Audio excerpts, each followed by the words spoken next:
बिस्मिल्लाहिर्रहमानिर्रहीम। Dear students, अस्सलाम वालेकुम।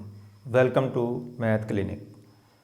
आज की वीडियो में एक बहुत ही अहम ट्रिक जो है वो आपके साथ शेयर करने जा रहा हूँ। अक्सर ये देखा गया है कि मैथमेटिक्स में चूँकि बहुत ज़्यादा कैलकुलेशन इन्वॉल्व होती है, तो इस कैलकुलेशन को करने के लिए स्टूडेंट्स अक्सर इसमें मिस्टेक करते हैं और बाज़ औक़ात पेपर में आपको कैलकुलेटर की भी इजाज़त नहीं होती, तो फिर ये कैलकुलेशन जो है वो आपके लिए और भी ज़्यादा मुश्किल हो जाती है। इसके साथ साथ वो लोग जो किसी जॉब के लिए टेस्ट दे रहे हैं या किसी एडमिशन के लिए कोई टेस्ट दे रहे हैं, कॉम्पिटिटिव एग्ज़ाम के लिए अपने आप को प्रिपेयर कर रहे हैं, तो इन तमाम एग्ज़ाम वगैरह में कैलकुलेटर जो है इसकी इजाज़त नहीं होती। और मैथ का जो पोर्शन है उसमें बहुत सारे क्वेश्चन ऐसे होते हैं जिसमें सिंपल कैलकुलेशन की ज़रूरत होती है। तो इस कैलकुलेशन को हल करने के लिए स्टूडेंट जो है वो मुश्किल का शिकार होते हैं।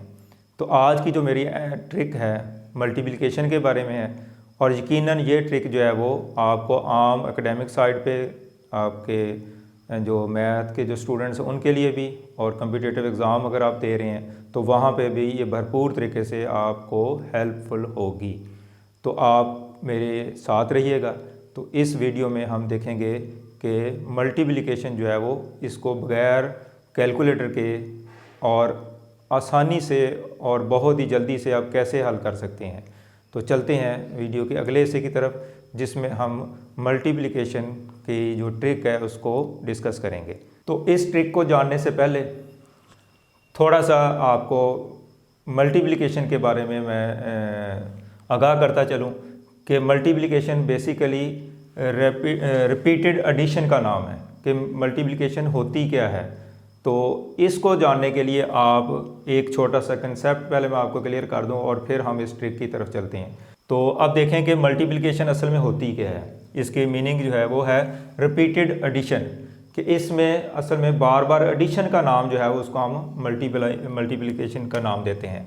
फॉर एग्ज़ाम्पल, अगर हमने 3 मल्टीप्लाई बाई 4 इसको हमने करना है, 3 को 4 से मल्टीप्लाई करना है, तो अब इसका मतलब क्या है पहले ये देखें आप। इसका मतलब ये है कि जो 3 डिजिट है इसको आपने 4 टाइम जो है वो ऐड करना है। तो इसका मतलब ये बनता है 3 + 3 + 3 + 3। अब ये जो बेसिक थीम है मल्टीप्लिकेशन का, अगर आप ये सीख जाएंगे तो फिर जो मैं ट्रिक आपसे शेयर करने जा रहा हूँ तो उसमें आपको बहुत ही हेल्प मिलेगी। तो 3 और 4 को मल्टीप्लाई करने का मतलब ये है कि 3 को आपने 4 टाइम जो है वो ऐड करना है। रिपीटेड एडिशन का मतलब ये है कि नंबर 3 जो है वो कितनी दफ़ा ऐड होगा, 4 टाइम्स। चूँकि 4 से मल्टीप्लाई करना है इसलिए इसको आपने 4 दफ़ा जो है वो ऐड करेंगे। तो 4 दफ़ा ऐड करने से ये हमारे पास इसका जो आंसर आएगा वो 12 होगा। अब 3 को डायरेक्ट 4 से मल्टीप्लाई कर दें या 3 को 4 दफ़ा अगर आप ऐड कर लें तो इसका सेम मीनिंग है, सेम इसका मतलब है। इसका एक मतलब ये भी है कि 3 × 4 कि 4 + 4 + 4 कि 4 जो है इसको आप 3 टाइम जो है वो ऐड कर लें तो फिर भी सेम रिज़ल्ट हमारे पास आएगा, यानी 4 + 4 + 4 ये भी 12 होगा।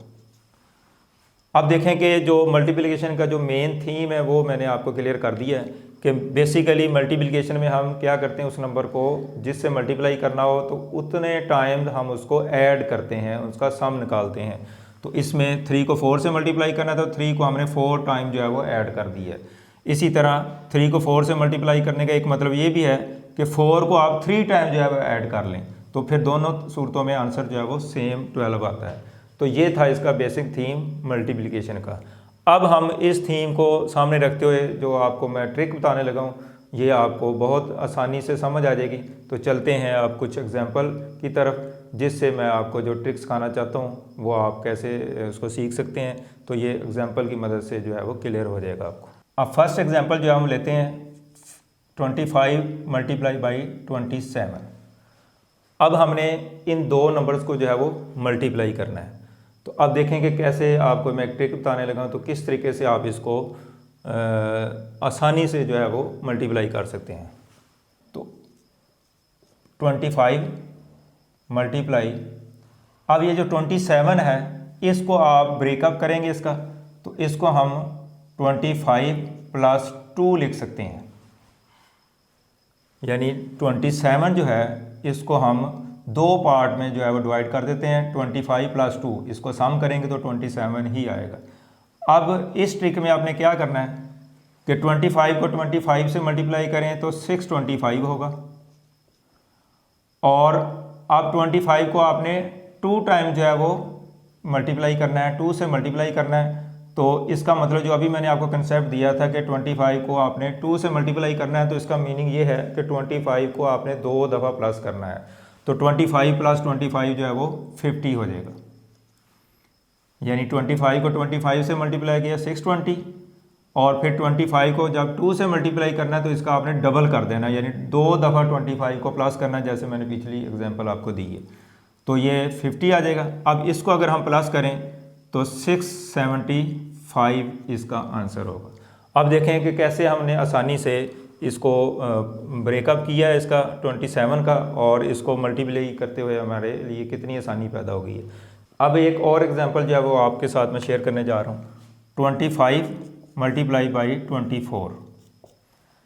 अब इसमें देखें कि 25 एज इट इज़ इंटू 24 जो है इसको हमने 25 - 1। अब यहाँ पे मैंने इसको एडिशन की फॉर्म में लिखा है, और इस जगह पे मैं इसको सब्ट्रैक्शन की फॉर्म में लिख रहा हूँ। तो दोनों बातों में से कोई एक बात कर सकते हैं आप, या तो दो नंबर्स का सम ले लें या उसको सब्ट्रैक्शन की फॉर्म में लिख लें। दोनों सूरतों में ये हमारी ट्रिक जो है वो काम आएगी। अब देखें 25 को 25 से मल्टीप्लाई किया 625, उसके बाद 25 को आपने 1 से मल्टीप्लाई करना है तो ये 25 आएगा। अब 625 में से 25 माइनस करें तो हमारे पास 600 आ जाएगा। अब देखें कि हमने दो नंबर्स को कितनी आसानी से जो है वो मल्टीप्लाई कर लिया है। तो एडिशन की फॉर्म में भी उसको ब्रेकअप कर सकते हैं, और सब्ट्रैक्शन की फॉर्म में भी उसको ब्रेकअप करके हम मल्टीप्लाई कर सकते हैं। अब एक एग्जांपल और देखें 20 × 95। अब इन दो नंबर्स को हमने मल्टीप्लाई करना है, तो इस ट्रिक की मदद से अब देखें कैसे हम आसानी से इसको मल्टीप्लाई कर पाएंगे। तो 20 × 95 जो है इसको हम दो ऐसे नंबर में कन्वर्ट करेंगे कि जिससे हमारी मल्टीप्लिकेशन जो है वो इजी हो जाए। तो हम इसको 100 - 5 जो है वो इस तरह भी लिख सकते हैं, यानी 100 - 5 जो है वो 95 के इक्वल होगा। अब देखें ये दो नंबर हमारे पास ऐसे आ गए हैं, यानी आपने कोशिश करनी कि आपके पास ऐसे नंबर आए जिनको आप इजीली मल्टीप्लाई कर सकें, या जिनके टेबल आपको याद हों, तो उस फॉर्म में इसको लिखने से आपके लिए आसानी पैदा होगी। तो 20 को हम 100 से मल्टीप्लाई करेंगे तो ये 2000 माइनस, अब 20 को 5 से मल्टीप्लाई करना है, यानी 20 को 5 टाइम आपने ऐड करना है, 20 + 20 + 20 + 20 + 20। तो इस तरीके से आप 100 आंसर जो है वो हासिल कर पाएंगे। अब 2000 में से 100 माइनस करें तो 1900 आपका आंसर होगा। अब देखें तीसरी एग्जांपल में भी हमने जो 95 था उसको ब्रेकअप किया, सब्ट्रैक्शन की फॉर्म में लिखा, और फिर जो हमारे पास नंबर आए हैं उनको हम इजीली वर्बली जो है वो मल्टीप्लाई कर सकते हैं। तो इसलिए हम आसानी से मल्टीप्लाई करके इन दोनों नंबर्स को लिख लेंगे, और बाद में माइनस किया तो 1900 जो है वो इसका आंसर होगा। अब एक एग्जांपल और हम डिस्कस कर लेते हैं। तो 16 × 22, तो 16 × अब 22 जो है इसको अगर ब्रेकअप करें तो 20 + 2 लिख सकते हैं, 20 + 2। अब देखें हमारे पास जो अब नंबर आ गए हैं, तो हम इजीली इसको हम टेबल्स की मदद से या अपने एक्सपीरियंस की बेस पे आसानी से मल्टीप्लाई कर सकते हैं। तो 16 को 20 से मल्टीप्लाई करना है, तो 16 को 2 से मल्टीप्लाई कर 32 और 0 साथ आएगा। उसके बाद प्लस, अब 16 को आपने 2 से मल्टीप्लाई करना है, या दूसरे अल्फाज में जो रिपीटेड एडिशन का मैंने कंसेप्ट दिया था, इसका मतलब कि 16 को आपने 2 टाइम जो है वो ऐड करना है, 16 + 16, तो ये 32 आ जाएगा। अब 320 में 32 जो है वो ऐड करेंगे हम, तो 352। इन दोनों को ऐड किया तो अब इसकी एडिशन भी हम वर्बली कर सकते हैं, कोई इतना कॉम्प्लिकेटेड नहीं है।